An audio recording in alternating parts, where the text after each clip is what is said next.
Guys, what is up? Welcome back to another video where today we are going to be playing a little game called the Berlin Blitz. Not really sure if it's a game. It has to do with history or something.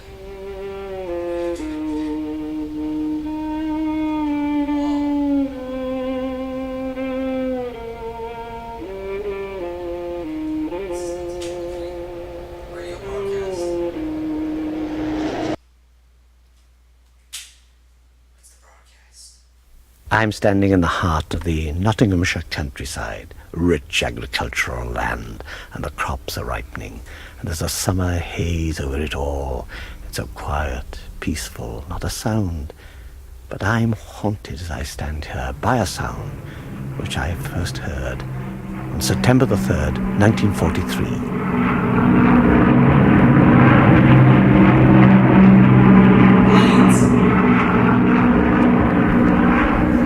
That's a sound that nobody will ever hear again except on record.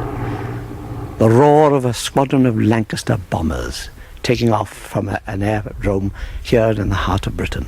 The aerodrome is a place called Langer, and here I am standing in it now because I was in one of those aircraft. I went thundering down the runway. I can see it's still there over the hedges. It's getting a little moss-covered now, and part of the assembly area is still used as a light aircraft runway, and there's an air sock trailing rather limply. There's hardly a stir of wind. But in those days, I had arrived here, sent by the BBC, to go and bomb, well, we hoped, a vital part of the Ruhr, Berlin, we didn't know. And why did the BBC pick this place and me of all places? Well, the story really goes back to the early days of the war, when the BBC naturally were mad keen to get a recording of people in action. But how on earth were we going to take the BBC recorders of those days into action? Because they were cumbersome. We used to cut acetate discs, and you had to drive the disc round by vast collections of batteries. And then, at last, the RAF came forward with a suggestion. Coming into service were now the new big Lancaster bombers, and they could afford space in order to take an engineer and a commentator into action. And I was called in, Michael standing for me, and he said, "I think you've been selected to go on an air raid. So your engineer, Reg Pidsley," I can see Reg now coming to see me, he said, "There's a go," he said. And, well, I was a certain thrill in my mind. So we came here, first of all, I'm starting to get bored of that.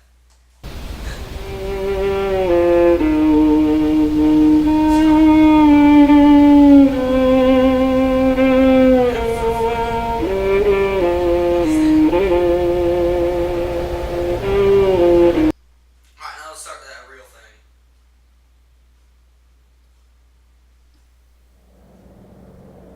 Dusk, 3rd September, or September 3rd, 1943. The year of 207 Squadron of British Bomber Command is preparing to assault the heart of Hitler's using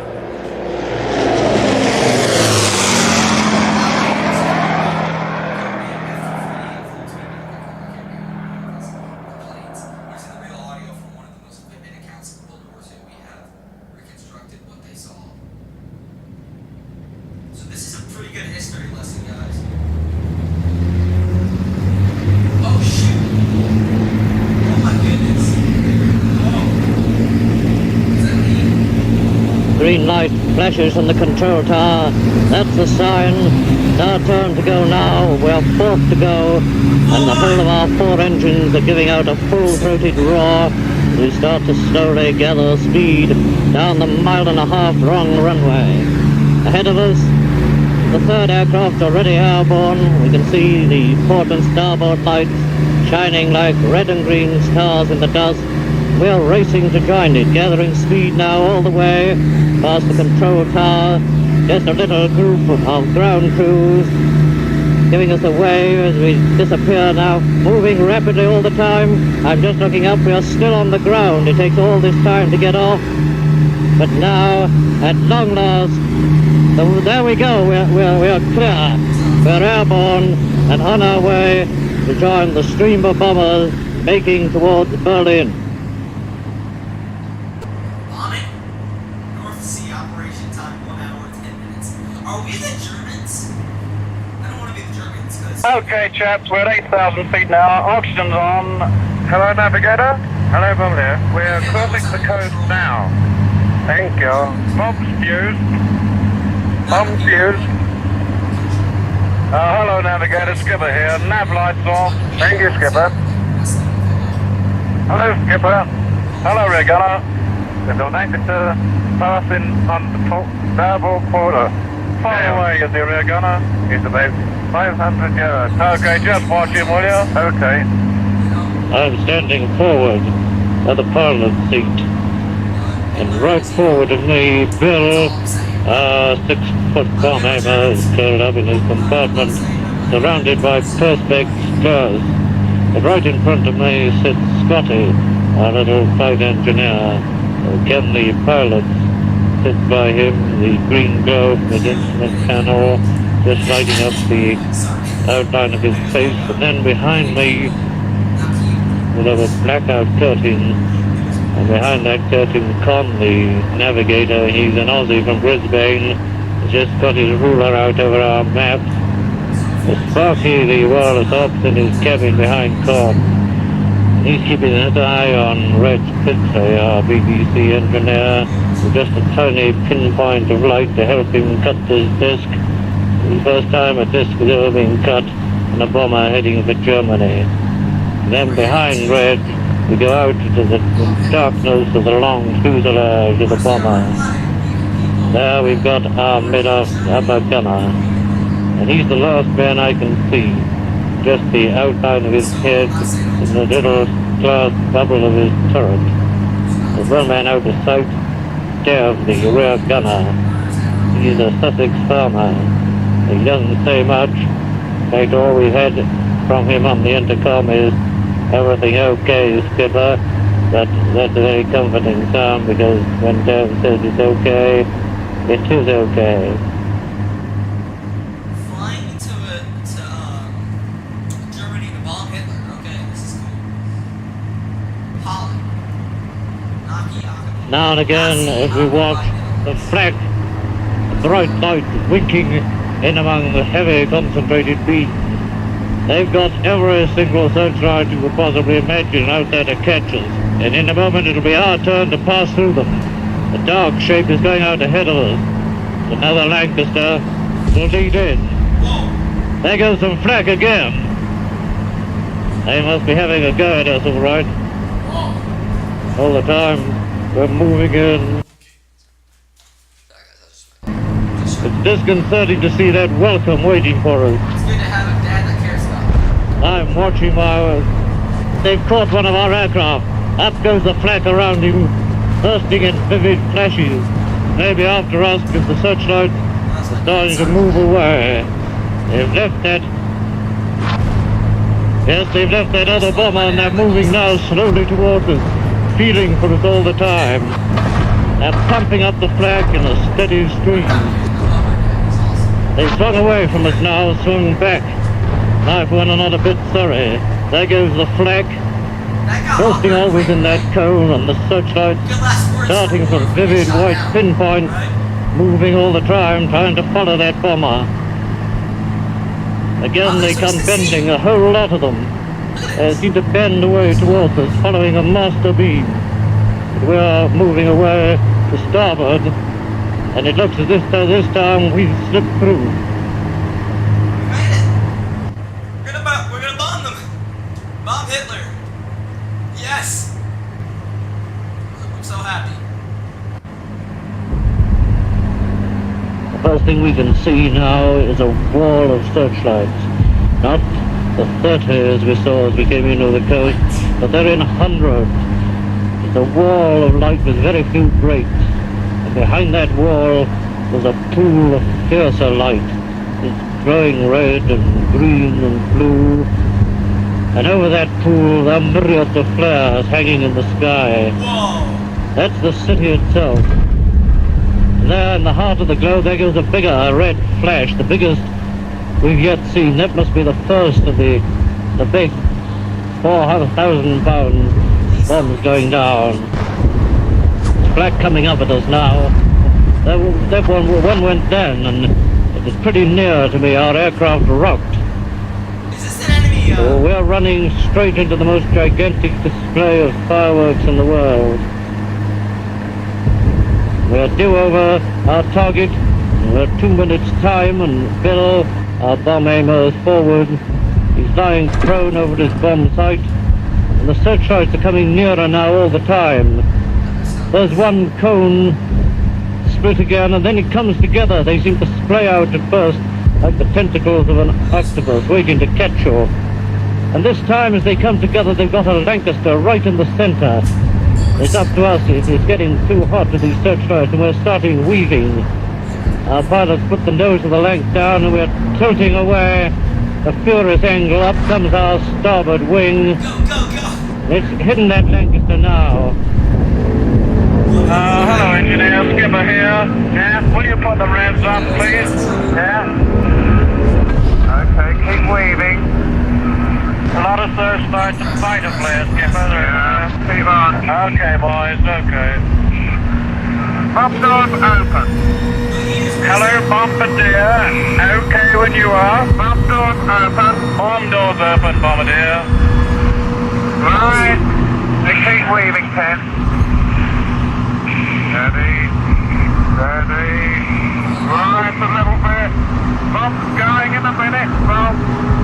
1, 2, 3. Bomb's still going. Hey, Jerry, try to behind us. Bomb's dead in there. Hurry up, Jerry. Hold on. Where is he, Red Gunner? Did you see him? Down! He's come down! He's come down! Did you shoot him down? Yeah, he's got him for you, right in the middle! Keep waving, there's some black coming at me! Okay, don't shout all at once! Alright, photograph taken. Okay, photograph taken. Hello, Skipper. Will you turn on to 081? Right, 081, navigator. Don't all speak at once now. Keep quiet, it's okay. Okay. Hello, Mid Gunner. Did you recognize that fighter you got on? No, I didn't recognize it, but it's definitely going down now. Good, Jimmy. I can see him, boy. Good show. I can see him now. Yeah, no, he's burning. Does he look lovely? Good show, lads. Now keep your eyes open. Was that toxic gas? Now then, lads. They're certainly putting some stuff up, Skipper. And they're putting a lot down as well. There you go. Okay, Reg. Still cutting, Skipper, Reg. Okay, Reg, thanks a lot. My God, that looks a bloody good show, doesn't it? Yes, it's certainly good playing, I Keep your eyes open, mid-upper. Very good, Skipper. Some club's jettisoned his incendiaries over there. You see it? It's a Lanc, I believe. Yes, it's a Lancaster. My God, it's a Lanc. Hello, mid-upper gunner. Hello. Watch that Lanc that's just above us, will you? Yes, very good. He's diving away. He's going over the port. By the living Jimmy, she's a wizard, Frank. Look at the stuff going. David must be dead. Oh, it's the best crane I've seen for a long time. They're still putting some tracer up, but there's not much coming besides that. No, not too much nattering, lads. Watch out. Keep a good look at the Lancers. They're coming up right behind us. Yeah, right behind us. Lanc, how far away is he? How far away is he? About 500 yards. Yeah. Okay. He's seeing us, I think. Okay, Deb, I can see him. Thanks very much. Let me know when you get around on the course, Skip. I'm on course now, navigator. Thank you, Skip. 357. 357, that's correct.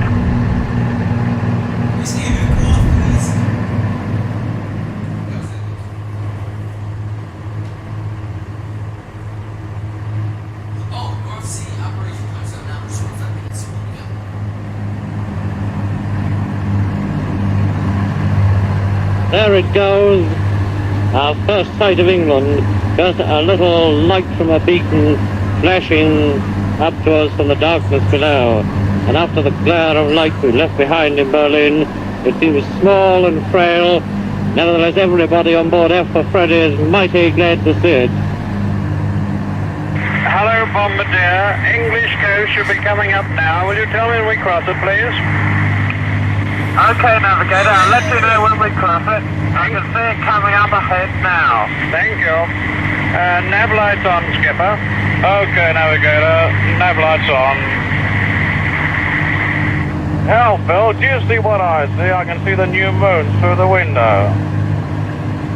Oh, don't worry about that. It's only Perspex anyway. Oh, Perspex. Maybe you got something there, chum. Hope so. My knees are singing the second chorus of Annie Laurie. Skipper Reg, can't our good friend the engineer give us a little bit of a song? Jock? Go on, give him a song, will you? No, I wouldn't play this on anybody. Go on, Jock, don't be so bloody bad. You'll never live it down, Jock. It's not a case of being bashful. Come on, Jock. Back. Oh, no. How about the praise upon thee, where early falls the dew, and 'twas there that Annie Laurie gave me her promise true. Go on, you carry on now, Jock. Nah, Scotchman anyway, carry on.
This little history video. Subscribe and like. I'll see you guys in the next video. Goodbye.